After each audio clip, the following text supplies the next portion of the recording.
mummunar bala'in da ke tattare da kallon fina-finan batsa. Fina-finan batsa fina-finai ne da wasu tsageru daga cikin Yahudawa suke shiryawa, wanda yana da illa sosai, domin yanzu an yi ittifaƙin cewa ba abin da yake saurin rufta mutum zuwa zinace-zinace kamar shi kallon fina-finan wanda zamani ya zo da shi, ba ga namiji ba, ba kuma ga mace ba. Hukuncinsa, kallon tsaraici haramun ne a shari'ar musulunci, in banda na matarka ko namijinki, balantana ma kuma kallon saduwa tsakanin mazinata. Wannan abu ne mai matuƙar muni sosai.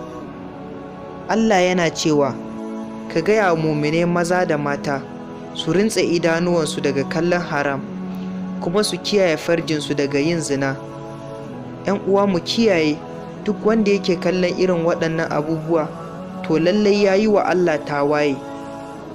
A wani gurin Allah yana cewa, kada ku kusanci zina, hakika ita zina alfasha ne kuma mummunan hanya ce.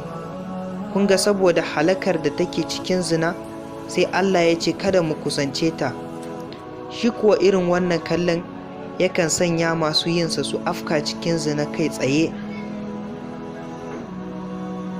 Manzon Allah sallallahu alaihi wasallam yana cewa, Allah ya tsine wa mai kallon tsaraici da kuma wanda ake kallon tsaraicinsa. Daga ƙarshe, ina ƙara jawo hankalin masu yi su tuba su daina. don Allah da wure ka tura wa 'yan uwanka domin su amfana. Kada ka manta, manzon Allah sallallahu alaihi wasallam ya ce, duk wanda ya shiri ta dalilinka ya fi a baka jajayen raƙuma.